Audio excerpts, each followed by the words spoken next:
আসসালামু আলাইকুম। আপনাদেরকে আমি আগে একটা ভিডিওতে বলছিলাম যে এখানের কাজটা আমি করব।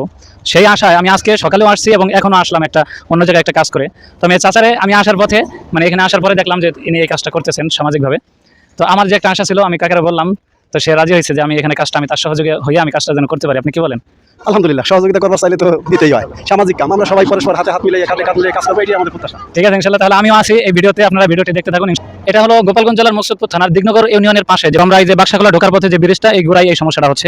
প্রথমেই আমরা ভাঙা অংশের পাশে শক্তভাবে বাঁশ গেড়ে একটি সাপোর্ট তৈরি করি। তারপর সেই বাঁশের সাথে একটা টিন দিয়ে দিই, যাতে করে খোয়া বালু এগুলো পড়ে না যায়। এরপর আমরা রাস্তার পাশ থেকে সংগ্রহ করা খোয়া, ভাঙা ইট এবং অন্যান্য উপকরণ বস্তায় ভরে এনে সেখানে দিতে শুরু করি। ধীরে ধীরে বস্তাগুলো ভরে খোয়া এনে সেই জায়গাটি ভরাট করতে থাকি। কয়েকটি বস্তা পাশে দেওয়ার পরে সবাই মিলে পরিশ্রম করার ফলে কাজটি অনেক দ্রুত এগিয়ে যায়। এই কাজের ভিডিওটি হয়তো আপনি দেখতেছেন 1 থেকে 1.5 মিনিট, সর্বোচ্চ 2 মিনিট, কিন্তু ভাই এই কাজটি করতে সময় লেগেছে 5 থেকে 6 ঘন্টা। তো ভাই এতটা সময় দেই, এতটা পরিশ্রম করি শুধুমাত্র আমাদের সমাজ কল্যাণের জন্য এবং আমাদের দেশকে ভালোবাসার জন্য। আপনি যদি এখনো পর্যন্ত আমার এই ভিডিওটি দেখে থাকেন, হয়তো এখনো লাইক কমেন্ট শেয়ার করেননি। কিছু না হলেও লাইক কমেন্ট শেয়ার তো করতে পারেন। হয়তো আপনার একটা লাইক কমেন্ট শেয়ার আমাকে পরবর্তী কাজের জন্য আরো উৎসাহিত করবে। অবশেষে আমরা কাজটি একেবারে শেষের দিকে চলে আসছি।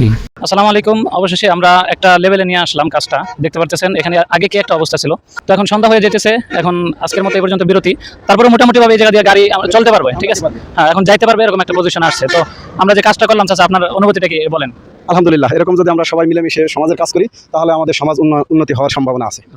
ঠিক আছে, তাহলে চাচাইও ছিল, মানে তার সাথে আমরা সহযোগী হলাম। কাজটা করতে পেরে আমার কাছেও খুব ভালো লাগলো। ঠিক আছে, যদিও কাজটা একটু মনে হবে ছোট ছোট কাজ, কিন্তু এইসব কাজে আমার কাছে মনে হয় যে বড় একটা কাজ করলাম। তো এখন এই জায়গা দিয়ে যখন গাড়ি ঘোড়া যাবে অনেক নিরাপদে হয়তো যাইতে পারবে। আগে যাইতে গেলে এই জায়গা থেকে অনেকটা ঝুঁকিপূর্ণভাবে যাওয়া লাগতো। তো দেখি ইনশাল্লাহ চেষ্টা করবো আগামীকাল হয়তো আরেকটু সুন্দর করে দেওয়ার জন্য।